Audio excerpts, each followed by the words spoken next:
Welcome to NBC News. This is latest news for you. Senator Al Franken, D. Minnesota, broke 8 days of media silence and addressed sexual harassment allegations in a series of interviews on Sunday. "I'm embarrassed and ashamed. I've let a lot of people down, and I'm hoping I can make it up to them and gradually regain their trust," Franken told the Minnesota Star-Tribune. He also said he would return to work on Monday. Franken spoke to the Star-Tribune Minnesota Public Broadcasting, MPB, and CBS Minnesota about the accusations he's facing on Sunday. The TV interview will be released later in the day. The two-term Minnesota senator had not spoken in person to the press for over a week, 8 days after the controversy was sparked by Leanne Tweeden, a Los Angeles radio news anchor.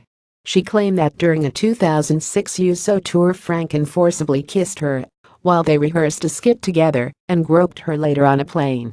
An alarming photograph appeared to back up her, said he had a different recollection of the rehearsed kiss. He told MPB that he apologized to Tweeden, and she graciously accepted my apology. But since that initial controversy, 3 additional women have said Franken had grabbed their backsides in public settings. 2 shared the information with the Huffington Post. Men's, 33, told CNN that Franken grabbed her posterior when the 2 posed for a photo in 2010. Franken was a senator at the time. One of the women who spoke to the Huffington Post also said that Franken cupped her buttocks while taking a photo together. NBC News has not verified those reports.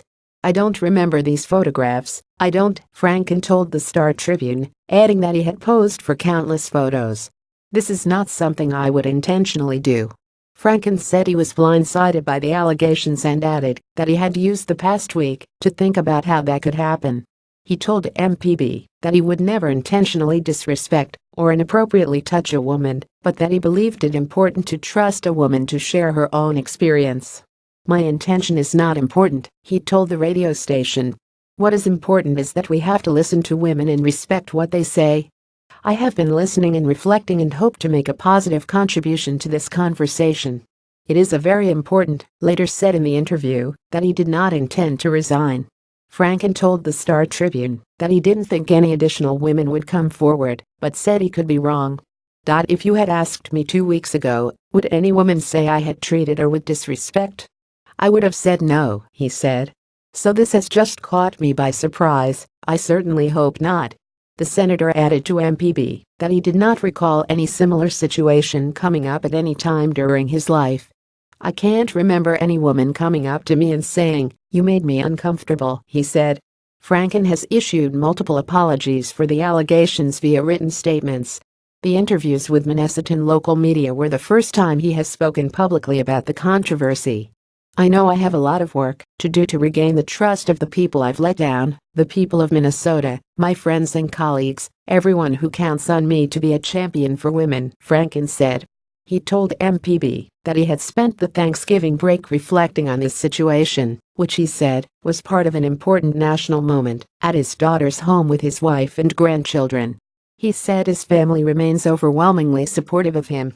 "Franny is a rock," he said of his wife, Franny Bryson, who he said was very angry over the allegations. "They love me unconditionally. One of the things that I was very grateful for on Thanksgiving was my family. My daughter and son-in-law have 2 beautiful grandchildren. We have so much to be grateful." He hopes to return to Washington, D.C. on Monday to fulfill his duties as a senator. "I'm looking forward to getting back to work tomorrow," Franken told the Star-Tribune.